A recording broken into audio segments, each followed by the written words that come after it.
Hey, welcome back to Cards and Comics. Today I've got sort of a massive update or mail day, however you want to call it, from a collection perspective. So this is definitely a long time coming. I haven't really done an update in a while, and I've been able to buy a few nice collections and get some things. Multiple sources, Facebook, eBay, from other collectors I know. So I've been able to really put together a few cool cards here and some epic ones. And so we'll go through them kind of one by one. In no specific order, I did go through and sort it, but kind of like how I look at my collection and how I sort my cards in my collection.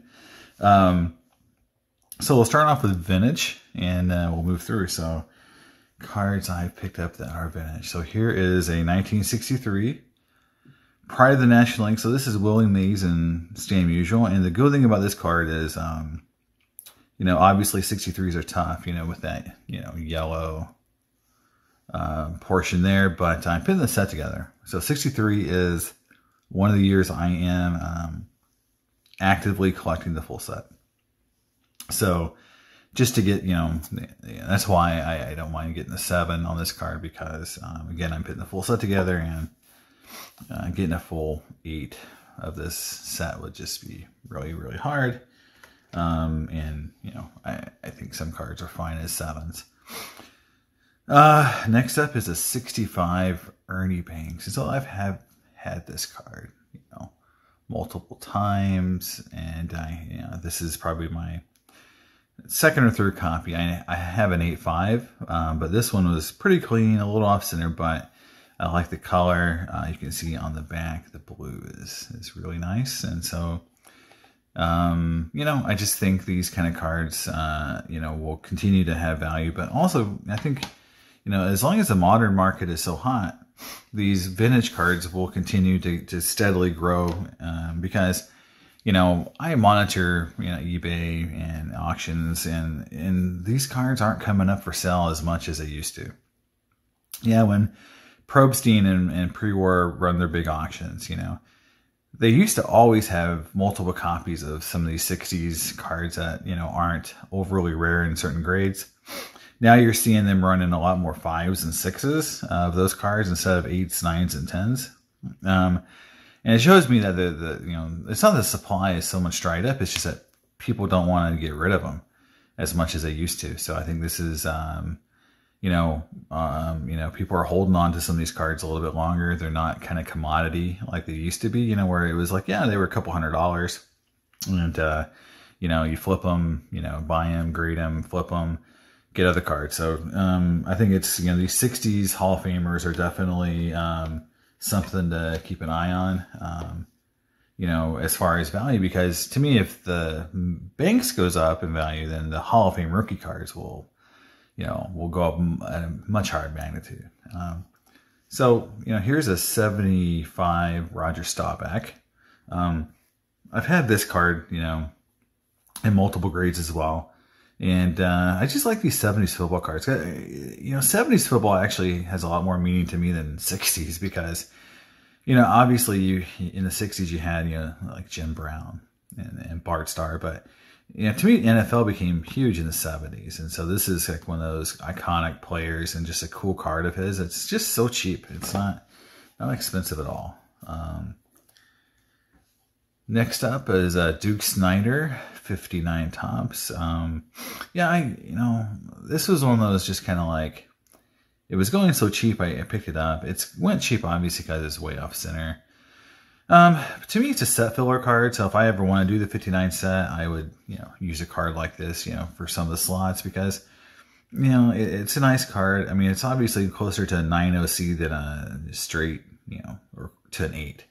I'd say like it's either a 7 or a 9OC, but either way, it's still a nice card. A lot of gloss, a lot of good things going for it. It's just off center, and I know, and this is my opinion, for people who just look at centering as being the only thing a card should have as far as value, I think it's entirely wrong. It's grossly overstated, how much centering is important, because when you see cards in person that are pack fresh, even if they're off center, but they have that really strong gloss and shine and their pack fresh appearance, you know, front and back of the card, that counts for a lot too.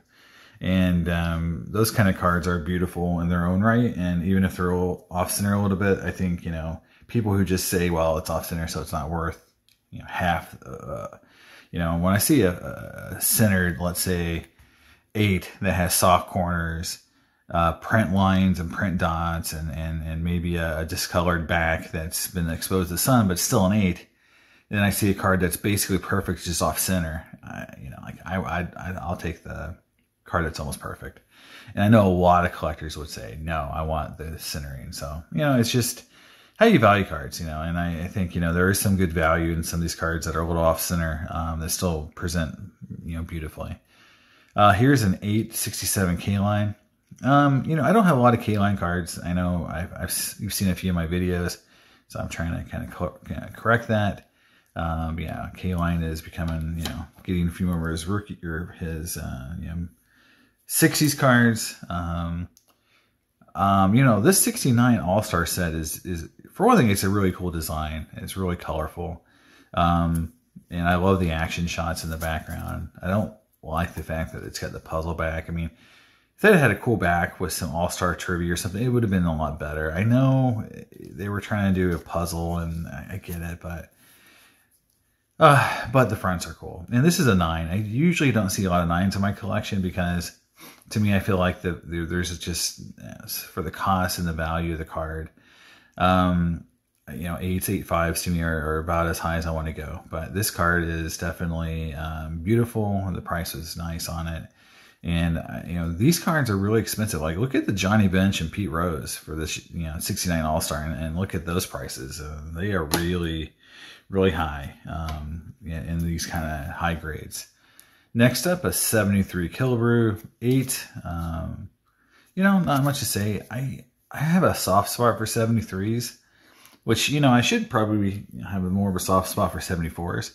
But to me, 73 has a design that just kind of appeals to me.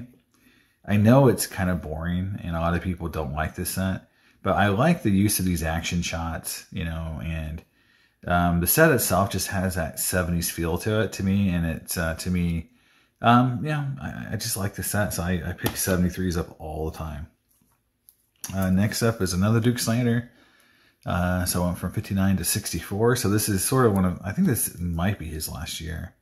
You know, hit 14 home runs, 45 RBIs, hitting 243, played in 129 games. This is really into the career of Duke Snider. I mean, he's got almost all white hair. I mean, I think, you know, at 64, he would have been, you know, it says he was born in 26. So, yeah, that was 38, you know.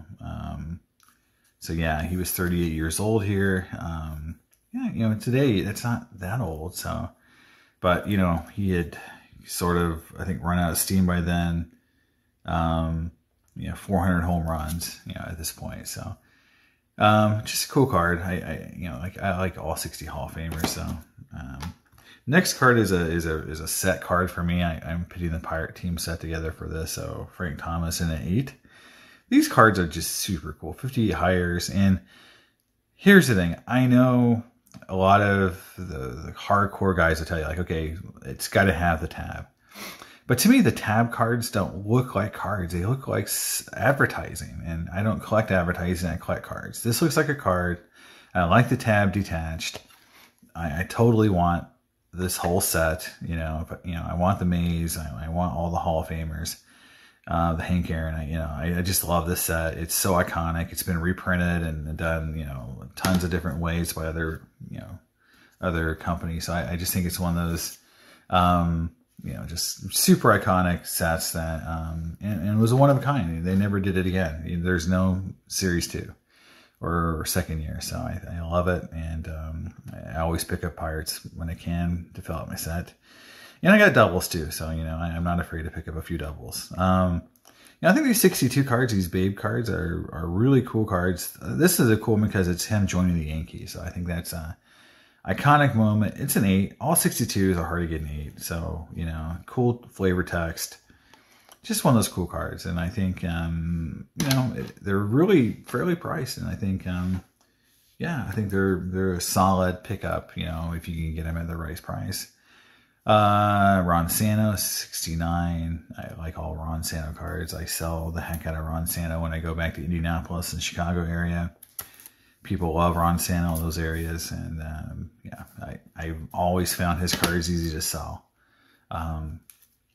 Same way for this guy, Ernie Bank, 66. So 66 is one of those years I especially target because like the Willie Mays, the Clemente, the Aaron are all tough 8s, you know. They're not tough like 62, but to me, from the 60s standpoint, it's probably the 3rd or 4th toughest year to get.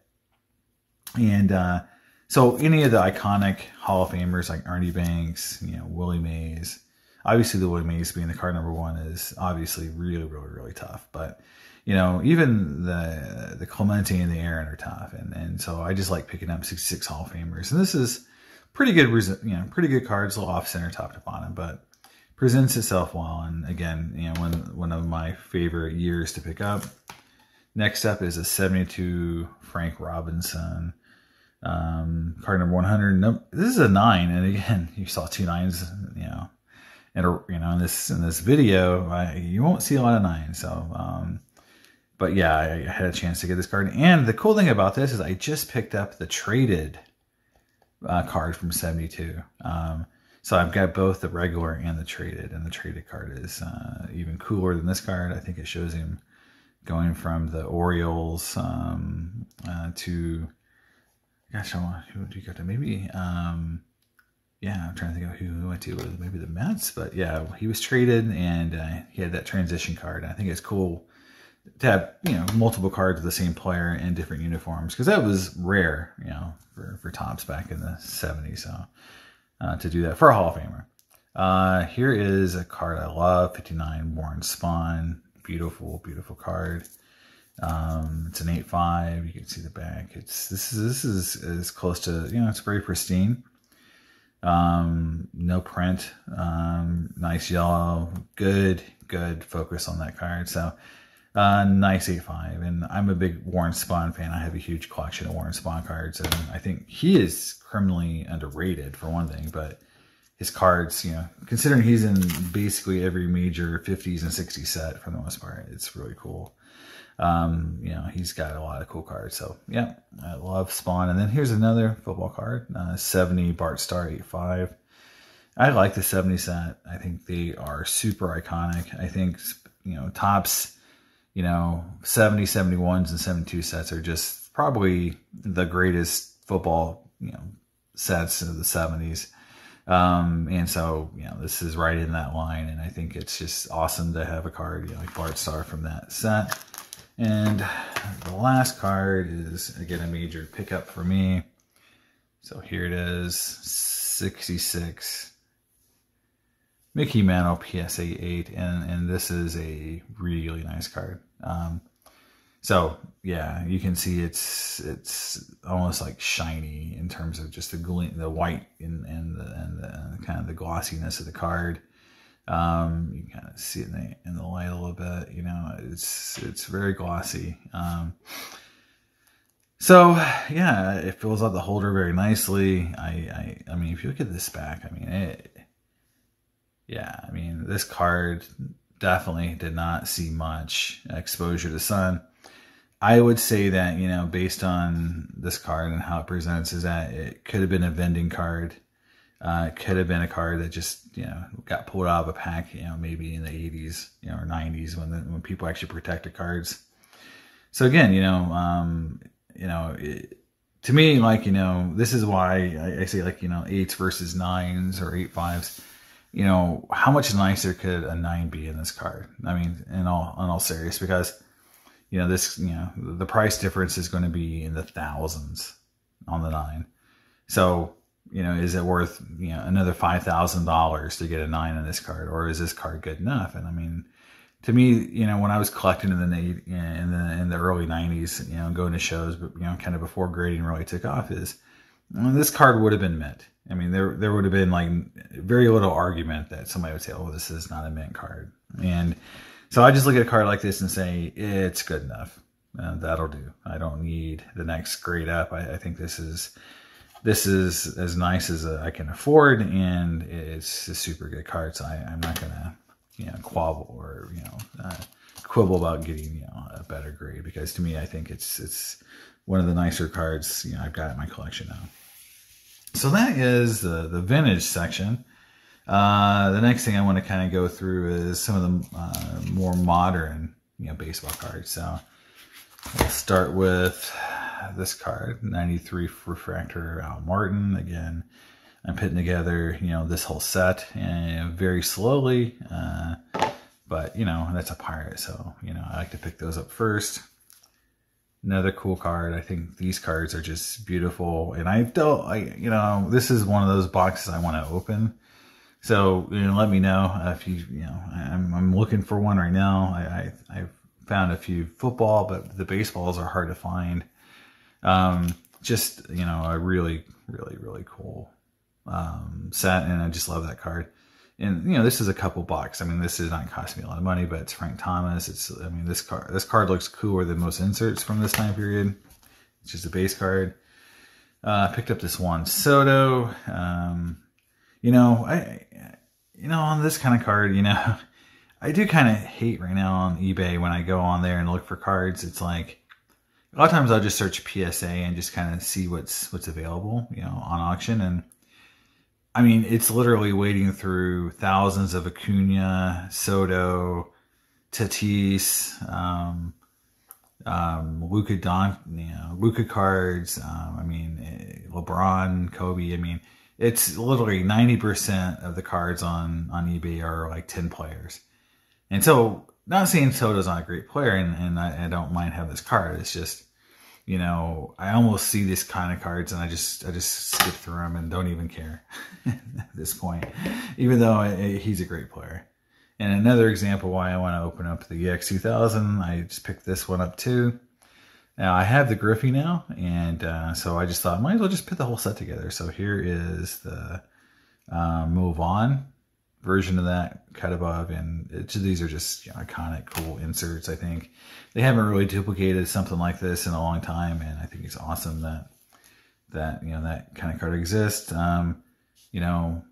Jeter wise, I love all these older 90s or early 2000 kind of cards. This is from Flair. I believe this is like around 2000, and the pinstripe. It's just cool. I mean, and again, this was like under $15. So, it's just fun. Those cards are fun. They're cheaper. And next up is a 2001 Finest Origins Jeter, kind of like a what if rookie card. I love, just the throwback on this card. It looks just like, it's basically the 93 design redone. They just did it again this year, and with that Finest product they had this year, which has been outrageously expensive. It's cool that this card here was under $20 in a PSA 9, and to me, it's just as cool as what they did this year at fraction of the price. And my last new baseball card is this Topps Chrome Kyle Lewis Blue Refractor, numbered out of 150. See that? Number 71 of 150. And yeah. So this card obviously will be looked at and maybe a gradable candidate once they open back up the grading. I let my subscription to PSA run out, or didn't renew it, and so so I don't really have the ability to submit it myself, but I got so many folks who can that some of these raw cards will eventually end up in those kind of places. So that's the modern baseball, and so I'll move on to modern football. So here is a guy I kind of targeted this year, just because I'm a big Steeler fan, and this guy was awesome for Notre Dame, and I'm from moved from Indiana to here, and this is one of those just really I think undervalued these Leaf certified, or I guess certified now. They used to be Leaf certified now, or you know, in the day. So yeah, I mean, this is, you know, numbered out of, you know, 449, which this is why I like these kind of sets. Is like, you know, these kind of sets, they're so highly numbered. Some of these players, because, you know, Claypool wasn't like a kind of a high draft pick, so, you know, first rounder type guy, but he was, you know, obviously good.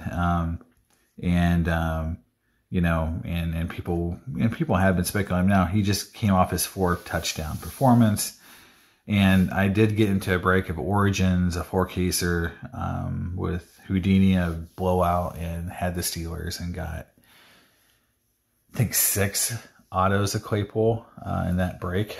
So I do have a lot of Claypool autos coming. So that's my number. That's the first one though, right there. So, you know, with the prices of some of these Hall of Fame rookie, or these kind of new rookies going up, you know, kind of through the roof, this came across super cheap. It's an 8, but I picked it up, and yeah, I think these kind of cards will go up, and I think Rodgers is having a really great year, and he could really pop. You know, again, you know, Claypool is, you know, obviously is Notre Dame, but these Obsidian rookies are really cool, and I just think it's nice to have a few of his rookie cards. Now, I got these when they were super cheap, so obviously I could flip them now, but I'm going to hold on to them. And, you know, as a Steeler fan, I just kind of like to have a few of his rookies. And obviously I've got a bunch coming in now from Origin, so we'll kind of see which ones I want to keep. So here is a 1999, it's Upper Deck's holographics, you know, 24/7 gold. And again, you know, look how cool that card is. And this is what I love about, you know, the 90s is that, and early 2000s, is so many cards were like this that were just super duper cool looking, shiny, and it's literally a $20 card. And, you know, I look at, you know, I was in a break of Spectre today, and those Spectre cards are really, I mean, nice for football. But, you know, some of those cards aren't as nice as this 1999 holographics card. I mean, that's still a cool card. So, you know, these cards are still cool, and I enjoy having them. So, so yeah, I picked up another Aaron Rodgers. It's really funny because, you know, I have a Chrome Rodgers, but rookie, but, you know, I never had too many of the Topps, and these cards are just selling, like, I think pretty cheap compared to, you know, Russell Wilson now, and I mean, Lamar Jackson. I mean, this guy is, you know, we're going to be, you know, going to break some records, and it's won a Super Bowl. So, I mean, I think he definitely deserves to be in that top tier. And I think this year he is kind of proven where he belongs. Yeah, move that back a little bit. Yeah. So next up is a rookie. You know, so this is a kind of the base rookie card of Murray from Plates and Patches. So my number one guilty pleasure product is, it used to be Select, but now Select's kind of turned into my main football product that I really like to collect. Just, I love the field levels, and Prism's gotten just ridiculous, you know, $1,200 for a box. I mean, you got to be kidding me, right? I mean, you know, a product that used to be $80, $120 a box. You know, now it's $1,200, same content for the most part. And, you know, people are just losing their minds over, you know, Prism. To me, you know, this is a $200 a box, and you get, you know, these are the base cards, and they're really nice looking cards. They're numbered at a 99. Thick stock, they're harder to grade, so if you get a 10 on a card like this, they are hard to find. And they're, you know, and to me, I can open up 5 boxes of this, I'm going to pull something cool. I'm going to pull something amazing. And you'll see later on in this video, I got, actually the next card is the kind of cards you can pull. And this is why, you know, I don't mind getting these rookies. And I know they're not worth a lot compared to the Prisms and the Spectres and stuff like that, but they're still really nice cards. And I think, you know, they got room to kind of improve. And if you look at that Plates and Patches, these are the kind of cards you can get. Now, look at that card. This is I think a 19. Let's got to confirm that. No, it's an 18. It's a second year Mahomes. you know, this is, you know, the photography, you know, this whole set, you know, the Brady, the Rogers in the set. It's just awesome looking cards. On-card autos. You know, this is numbered out of, this is what I love, is that this is numbered out of 90. So think of, I mean, there's 90 of these autos like this. So they're not overly rare, but they're on card, beautiful photos, just awesome looking card. And you have a legitimate shot at pulling one of these in a box or a case.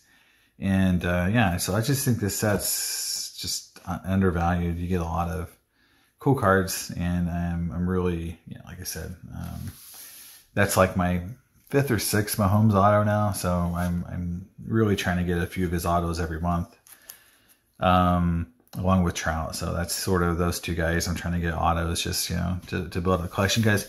The rookies are so expensive now that, you know, I can pick them up, you know, when I get a chance, but really getting I think the autos, because, you know, I think with like LeBron and Kobe and Jordan, I think in these big time, you know, generational talent football and baseball players, their autos will, you know, keep momentum and value. And I think they could be, and you get a lot of variety. So I just see they're kind of fun for me. So here's a select. Obviously, I said I love select. So this is a Josh Allen silver prism rookie card, field level, just awesome. You know, and this is, again, you know, why doesn't Beckett put field level on the flip? It makes no sense. It says it right on the back, field level. So, I mean, again, good card. I mean, he just kind of had a bad day at the office this week. Kind of got spanked. So we'll see. I think he's got a big game coming up. You know, can he beat Mahomes? So we'll see. But, you know, if he does, that card's going to be pretty epic. And then I picked this really, really cheap card. I mean, you know, these unparalleled cards are not worth a whole ton, even for Mahomes. I've got the Mahomes rookie for this year, or for this set. Not worth a ton, but they're cool looking, in my opinion, and they're fun just to pick up and have some extra rookie cards of a player. And then lastly, I picked up this Jerry Jeudy, you know, prism. Let's see what it is. It's number 99, so maybe it's an orange. Yeah, so I just, you know, I really thought he was awesome in college, so, you know, I picked it up kind of cheap. We'll see. All right, moving on. So we'll go into kind of the, you know, kind of the miscellaneous part of this video. I picked up one Tyler Hero Optic, a FOMO purchase. Just kind of wanted it. And then this is, you know, from 2019 Marvel Premiere. It's a Brian Kong, and I have a few artists I really like. So one of my big guilty pleasures is Marvel Premiere. From Upper Deck, and so, you know, I used to collect certain artists. So I was a Malik Akar, you know, Mitch Ballard, you know, kind of a collector for a little bit.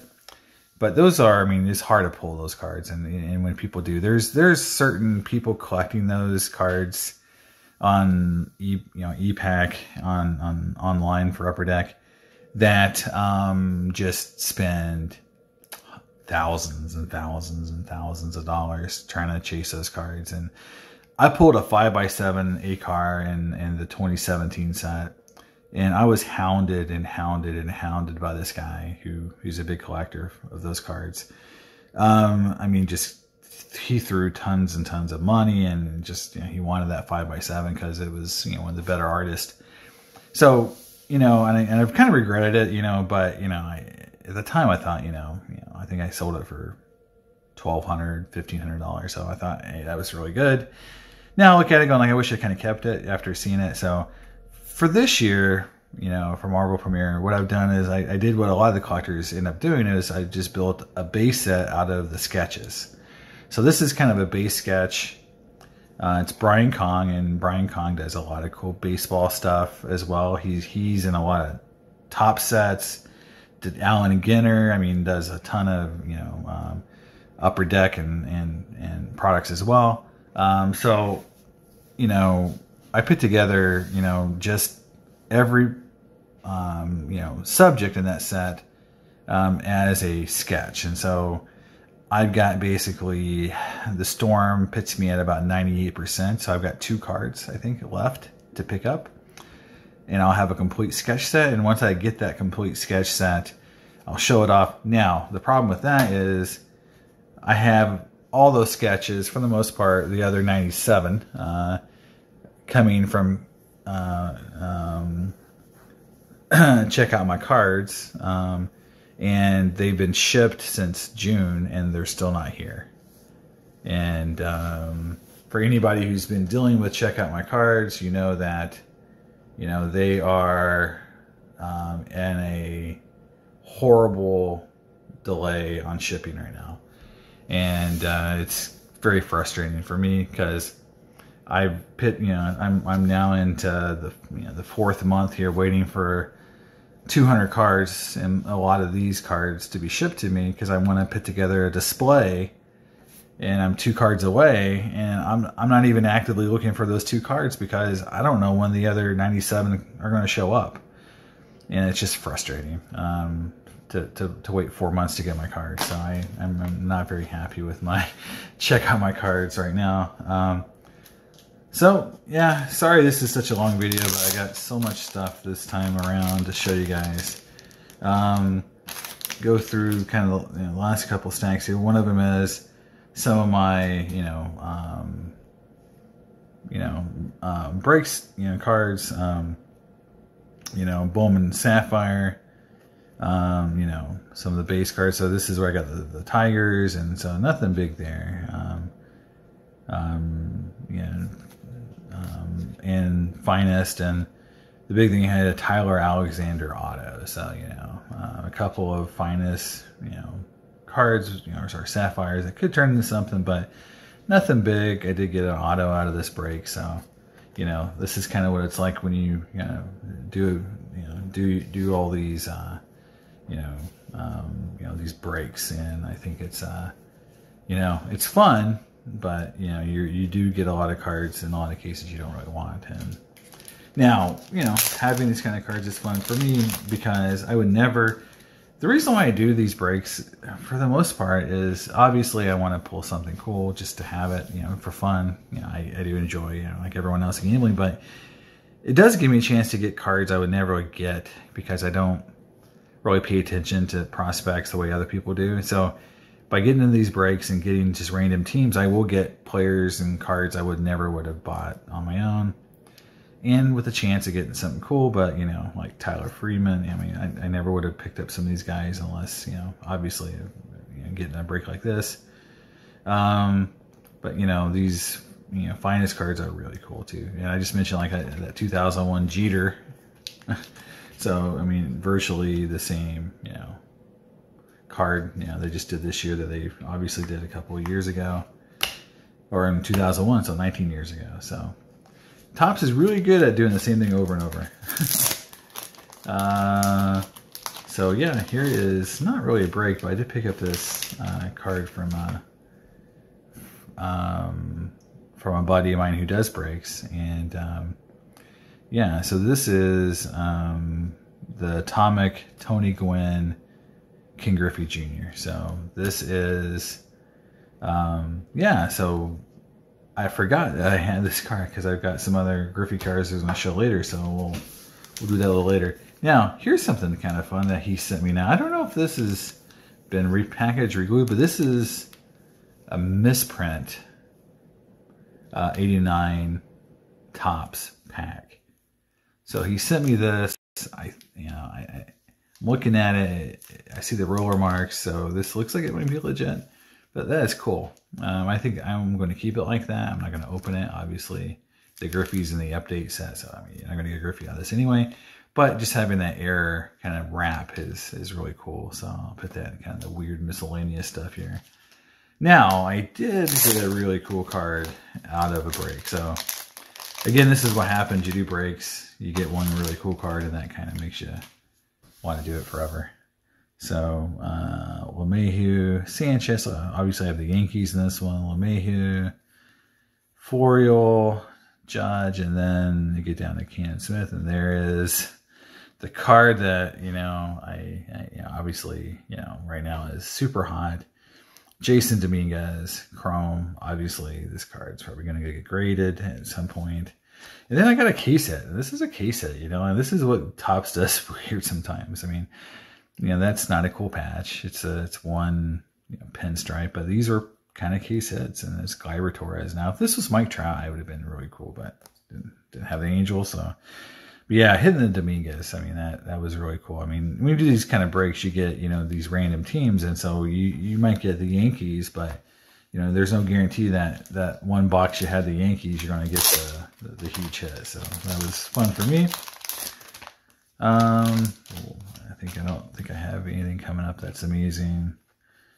The refractor, Yelich. Micah Bello, got an auto from him out of a break. And picked Angels, and this is like what's fun is you get the Angels and no Mike Trout. Pujols, Diaz, Singleton. Totally wanted the Trout in this set. I don't even have it yet, so I'm very